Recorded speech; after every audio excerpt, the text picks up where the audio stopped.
Kristen has no job, no home, no car, no husband. Kristen has no means of taking care of a child whatsoever. Kristen is an unfit mother. I just think it's pretty selfish for anybody to have a child where you can't even take care of them. Kristen's been in trouble with the police multiple times. Kristen's living in a fantasy world.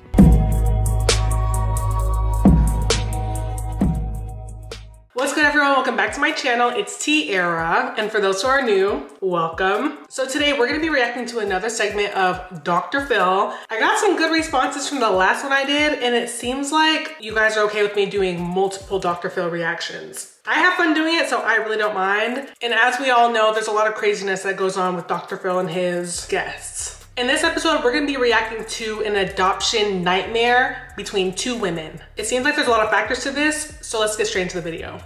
My child was stolen from me from my stepdad and his new wife. Stacy is demanding, evil, manipulative, and very, very psychotic. I believe that she probably needs to be on medication. Stacy terrifies me. I don't remember signing any adoption papers for my daughter. I was supposed to be present when the adoption was finalized. Nobody called me. No one told me anything. I believe it was illegal. Wait, hold on. First you said that these people stole your child from you. But then 5 seconds later, you're talking about, I don't remember signing paperwork. But then you also call her psychotic. Okay. I do have suspicion that they drugged me. I don't remember much of my pregnancy. And before that, my memory was great. Stacy did everything that she could to control my stepdad to get my baby. I want my child back. I need my little girl in my life. Oh my gosh, that is a lot of accusations. Drugging you? Oh. And then you don't remember your whole pregnancy? It seems like maybe there were some issues on the other end. That's just me guessing. Kristen was 7 years old when I first met her. Right away I knew that she was a handful. She told lies and was always getting in trouble at school. It seemed like it was just one thing after another. When I first heard about Kristen's pregnancy, the first thought that came to mind was, how is she going to take care of this child? Because Kristen had no job. She bounced from house to house. She wasn't married. And I didn't think a child deserved to be put through that. See, that gives more context. I don't really know what the situation is, but if you're not in a financial or physical or emotional position to raise a child, then I can understand and see why someone thinks it's necessary to take over. Let's continue. Kristen, you made it clear to the nurses and the doctor. She did not want her child laid on her once it was born. She did not want to see or touch the baby. After the baby's birth, Kristen only laid eyes on the child maybe 2 times, and that was by Kristen's own choice.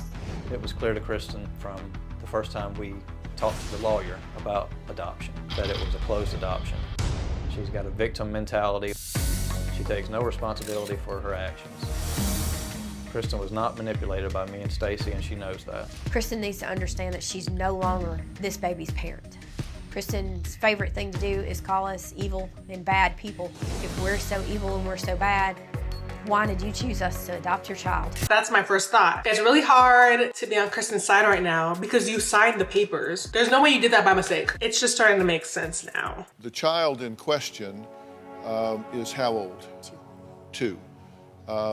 Adopted by the 2 of you. Yes, sir. Living in your home now. Healthy? Yes, sir. Happy? Yes, sir. But you haven't seen pictures, correct? No, sir, I have not.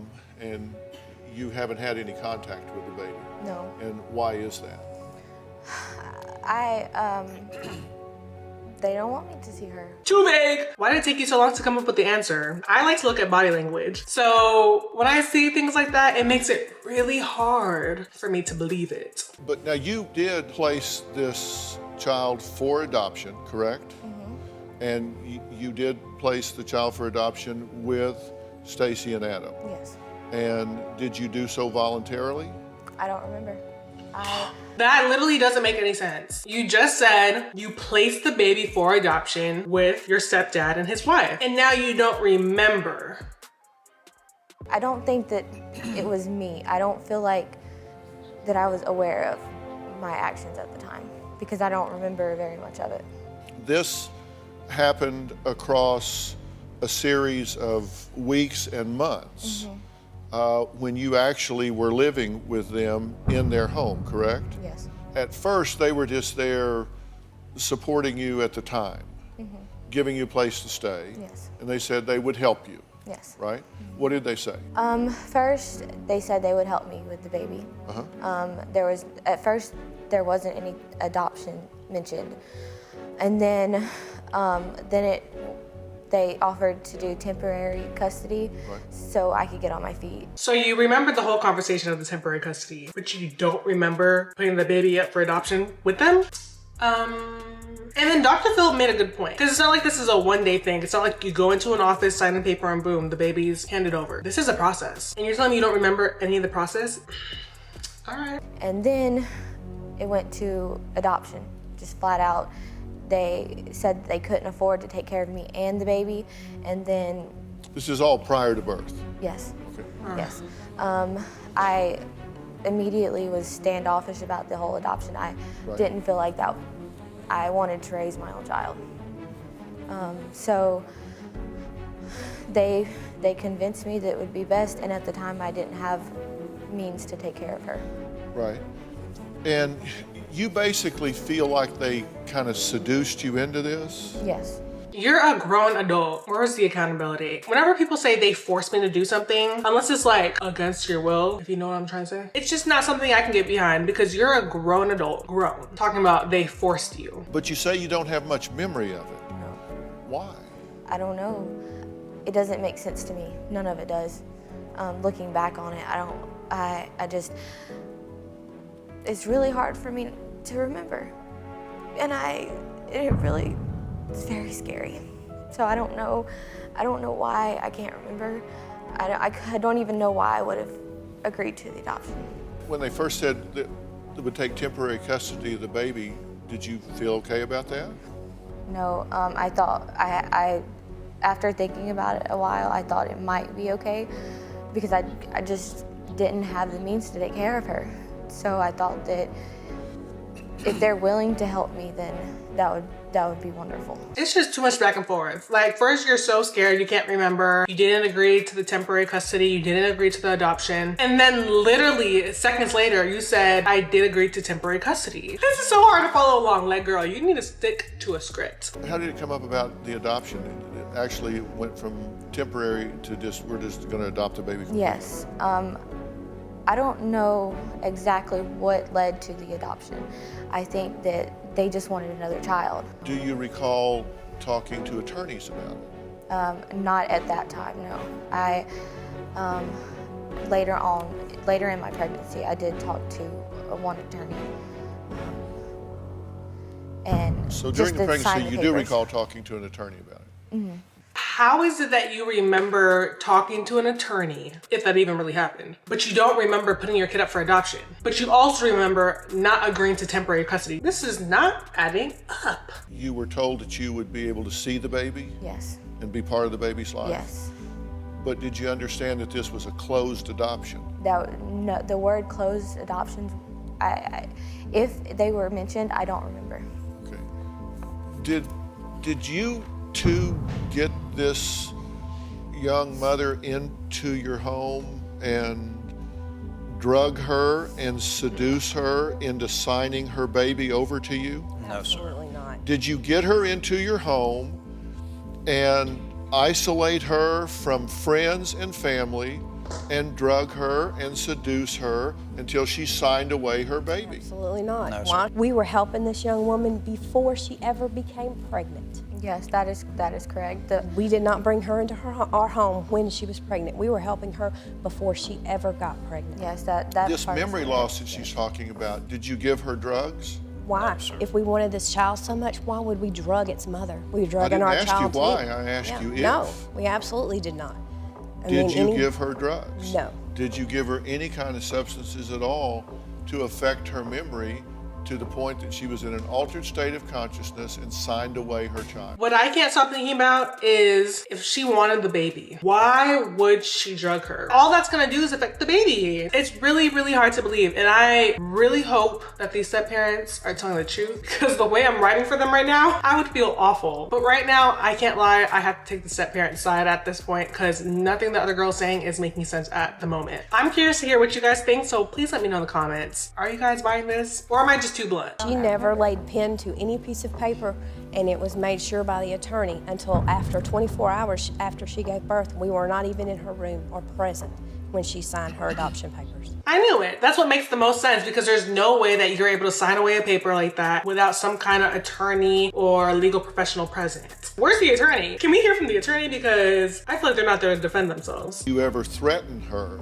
if she didn't turn this baby over to you that you would do bad things to her? Did you No, threaten her in any way? not at all. So you never said that you would make sure she was taken away from me? No. When we were up in my bedroom. You can remember that conversation, but you can't remember signing an adoption paper. Ooh, he clocked her. Like, I can't help but think that every single time she says something. She's just not credible. She's gonna have a real hard time getting that audience to believe her, because she lost me. It wasn't one signature. She signed several papers. The only papers that I know that I signed, like I said, no memory of them, but the only two that I know were the pre-first surrender and the adoption papers. That's all that I know for sure that I signed. Well, those are pretty significant papers Well, that yes, you yes. remember You just signing. said you He's didn't saying remember there's more signing than any that. papers. You I just said you don't. didn't remember signing any papers. I don't, but I do know that this is what you guys. What did she even say? She said, the only papers that I know that I signed, I mean, no memory of them. She must think we're dumb. This is what you guys told me that I signed. I was never comfortable with the adoption. I was just very scared at the time, very scared. I didn't feel like they were giving me much of a choice. I don't think she needs that kid. I'm sorry. Like, I'm not a professional. I'm not part of the CPS. But just based off this conversation alone, it doesn't seem like she needs to be raising a child. Kristen cannot take care of a child, period. Kristen has no job, no home, no car, no husband. Kristen has no means of taking care of a child whatsoever. Kristen is an unfit mother. I just think it's pretty selfish for anybody to have a child where you can't even take care of them. Kristen's been in trouble with the police multiple times. Kristen's living in a fantasy world. She thinks it's all fun and games with a child. So that's a big piece of information that would have been nice to know. She got in trouble with the police. Yeah, she don't need that kid. 22-year-old Kristen says she was manipulated into placing her baby 2 years ago with her ex-stepfather, Adam, and his new wife, Stacy. Now, Adam says Kristen was always a troubled child and thought there was no way she could raise this baby. Now, you know, one of the things I try to do when I'm trying to figure out in a he said, she said situation, I always try to look back and see what people said then versus what they're saying now. Now, after Kristen gave birth, she posted this comment about the baby. Now, I want you to look not just at what she says, but also her stream of consciousness. Does she seem confused? She don't seem confused at all. How are you gonna come on Dr. Phil's show making all these bold claims that they forced you to put the baby up for adoption, you don't remember signing papers, they drugged you, but then you look back at the receipts and you got a whole post talking about this baby doesn't even feel like mine. Just wasting these people's time. She says, weird. She doesn't even feel like mine at all. I hope that doesn't make me sound terrible, but it's like she was meant to be theirs. Smiley face. Now that's something you said then. Does she not remember that either? Did someone force her to type that? Did she get drugged and type that by mistake? Here are some of Kristen's posts regarding her adoption decision. She's with her mommy and daddy now, and it doesn't hurt like I thought. If some people can't respect me and my decisions, then I don't want them in my life. I'm sorry, but I know what I'm doing, and whether you agree with it or not, you shouldn't try to change my mind. That is not a real friend. What are we doing? I feel like that should have been pulled up straight up. But honestly, I'm kind of glad they waited to pull out the receipts because she was really rambling and trying to get us to believe her, which I never did. Never did. And then just this past January, just want to set something straight. 2 years ago, when I decided to let these horrible people adopt my daughter, I wasn't being selfish. I was doing what I thought was best. They have tried numerous times to ruin my life. Let's go back to the things you were saying at the time the baby was born. At the time the baby was born, you say, weird, she doesn't even feel like mine at all. I hope that doesn't make me sound terrible.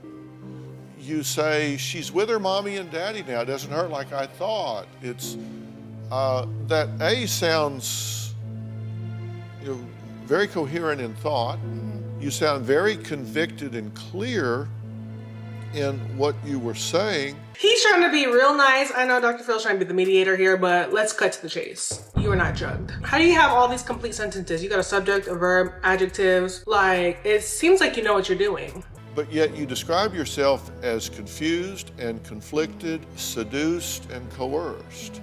But yet this is what you wrote at the time. Yeah. That's not how you're now describing your state of mind. At the time, I don't remember posting those. Oh my gosh, she is killing me, bro. How you not remember anything? Like, that doesn't even make sense. I feel like I'm just talking in circles. I don't know remember I did. doing it. No, I don't. I don't remember saying that. Obviously I did, I know, but the whole time I was trying to justify everything. And of course I had Stacy and Adam telling me this is the right thing, and You guys are catching this, right? Like, she's telling us she doesn't remember. We know that, we got that. But she literally just said she was trying to justify it, meaning that you were in your right mind. Because you can't be forgetting stuff and having memory loss and being drugged trying to justify something. That takes a lot of brain power. But you're convincing us that you had no brain power. So yeah, I think we can all conclude that she's a liar. So you're saying that these writings would be a product of you being, in lay terms, brainwashed, and you would be saying these things to justify or validate yes. your actions, to try to reconcile those things within yourselves so you wouldn't feel so conflicted about it. Yes, definitely yes. So you were trying to say these things to soothe yourself and reconcile your actions with your feelings. Okay, and you don't remember sitting down and typing these things out. No, sir, no. Do you doubt that you did? No, obviously I did. Well, why obviously? If you don't remember it, how do you know that she didn't write these things? That could have been possible also, but She's like, actually, that's a good point. That's a good idea. I'm gonna start running with that. Do you remember writing these horrible people one? yes, Remember that one? yes. I'm not even gonna say it. You already know how I'm thinking. You said, just want to set something straight. 2 years ago when I decided to let these horrible people adopt my daughter, I wasn't being selfish. When did they become horrible people? Were they horrible people when you were living there and you were feeling uncomfortable? Did you know then they were horrible people, or did they become horrible people after they wouldn't let you see the baby? No, I didn't, at the time, no, I didn't think they were horrible people. She literally can't get her story straight. You could even tell the wife is over it. Like, what am I doing here? And girl, I feel the same way. I feel the pain. You were not allowed to sign papers until 24 hours after the baby was born, correct? That's what we discussed, yes. So there was a cooling off period there where you had an opportunity. That, I don't remember anything. She caught herself. She caught the lie, y'all. She caught it. Because she literally just said that's what we discussed. Case closed. Girl, bye. A friend of mine was in the room. I know what she has told me. But as far as the actual being there, I don't remember, like, When you I feel like I wasn't there because it's so hard to remember things like that. And when you after that, actually signed the papers after 24 hours, were they in the room? I don't know. Yeah, so honestly, it seems like they're just going in circles. She literally has no type of evidence, nothing to back her up. All she could say is, I don't remember. Girl, nobody's about to believe you. Anyways, I really hope they got this resolved. This was clearly a decade ago, so interested to see where they're at now. But in my conclusion, I definitely don't think she needs to be raising the kid. But this is gonna be the end of today's video. I hope you guys enjoyed. I wanna thank each and every one of you guys for tuning in, for watching. Again, for anyone who's new to the YouTube crew, welcome, welcome, welcome. If you like what you saw, please make sure to hit the like and subscribe button. That helps your girl keep going, honestly, real talk. So join the YouTube crew. But other than that, I hope you guys have a great rest of your week. I'll see you on the flip side. T is out.